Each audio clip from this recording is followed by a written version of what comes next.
নমস্কার বন্ধুরা, ত্রয়িস কিচেনে আপনাদের সকলকে স্বাগত। আশা করি ভালো আছেন, সুস্থ আছেন। বাঙালি মানেই কিন্তু পোস্ত। পোস্ত ছাড়া বাঙালি ভাবাই যায় না।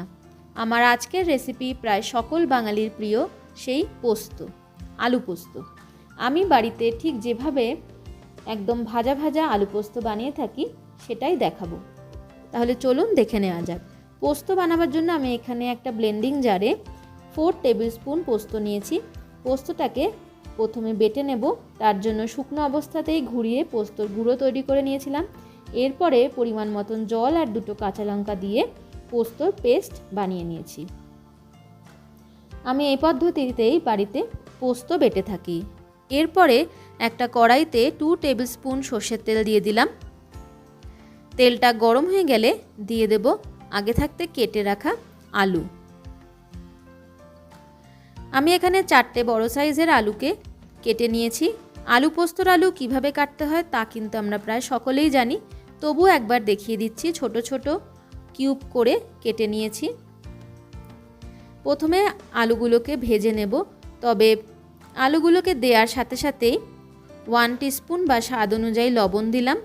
একটু নাড়িয়ে নিয়ে 2-3টে গোটা কাঁচা লঙ্কা মাথার দিক থেকে অল্প একটু করে চিড়ে দিয়ে এর মধ্যে দিয়ে দেব, যাতে পরবর্তী সময়ে ঝালের প্রয়োজন হলেই লঙ্কাগুলোকে ডলে নেওয়া যায়।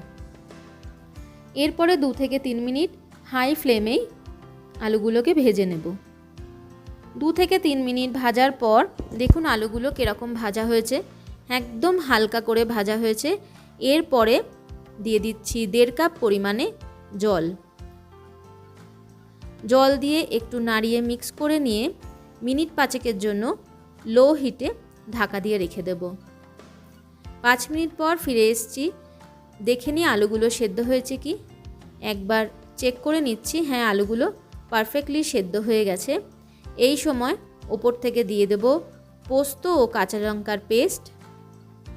এর সাথে দিচ্ছি পোস্ত বাটার যে ব্লেন্ডিং জারটা ছিল সেটা ধুয়ে আরও 1/2 কাপ পরিমাণে জল। আবারও ঢাকা দিয়ে 3-4 মিনিট ফুটিয়ে নেব। এখানে বলে রাখি, আমার চ্যানেলে অন্যান্য নিরামিষ রেসিপিগুলোর লিঙ্ক আমি ডেসক্রিপশন বক্সে দিয়ে দেব, আপনারা চাইলে সেখান থেকে দেখে নিতে পারেন। আর আমার চ্যানেলে নতুন বন্ধু হয়ে থাকলে চ্যানেলটি সাবস্ক্রাইব করার অনুরোধ রইল। একবার চেক করে দেখে নিচ্ছি লবণ ঝাল সব ঠিক আছে কি। লবণ একটু কম আছে, তাই পরিমাণ মতন লবণ দিয়ে দিলাম। আর ঝালও একটু কম ছিল, তাই গোটা যে লঙ্কাগুলো ঝোলের মধ্যে ফেলে রেখেছিলাম তার থেকেই 2টো লঙ্কাকে আমি ডলে দিলাম। এই সময় গ্যাসের ফ্লেমটাকে একদম হাইতে দিয়ে ফুটিয়ে নিয়ে পোস্তটাকে শুকিয়ে নিয়েছি। যেহেতু ভাজা ভাজা পোস্ত হবে তাই একেবারে শুকিয়ে নিয়েছি। এরপর গ্যাসের ফ্লেমটা লোতে রেখে ওপর থেকে 1 টেবিল স্পুন গোটা পোস্ত ছড়িয়ে দিলাম আর দিচ্ছি 2 টেবিল স্পুন সর্ষের তেল। এরপরে গ্যাসের ফ্লেমটাকে লোতেই রেখে আরও কিছুক্ষণ অনবরত নাড়িয়ে পোস্তটাকে সম্পূর্ণ ভাজা ভাজা করে নেব। কিছুক্ষণ পরে দেখা যাবে কড়াইয়ের নিচে লেগে লেগে যাচ্ছে, সেগুলোকেও কিন্তু খুন্তির সাহায্যে ঘষে ঘষে তুলে পোস্তর সাথে মিশিয়ে দেব। তাহলেই ভাজা ভাজা পোস্তর আসল স্বাদটা কিন্তু পাওয়া যাবে। আপনারা বাড়িতে একবার এভাবে ভাজা ভাজা আলু পোস্ত বানিয়ে দেখুন, কেমন লাগে তা অবশ্যই আমাকে কমেন্টের মাধ্যমে জানাবেন। আর যদি ভালো লেগে থাকে তাহলে লাইক ও শেয়ার করতে কিন্তু একেবারেই ভুলবেন না। দেখুন এই যে পোস্তটা একেবারে ভাজা ভাজা হয়ে যাচ্ছে, কড়াইয়ের নিচে লেগে যাচ্ছে, সেগুলোকে কিন্তু আমি খুন্তির সাহায্যে তুলে পোস্তর মধ্যে মিশিয়ে দিচ্ছি। গ্যাসের ফ্লেমটা এ সময় অবশ্যই লোতে রাখবেন। তৈরি হয়ে গেল আমার আজকের রেসিপি ভাজা ভাজা আলু পোস্ত।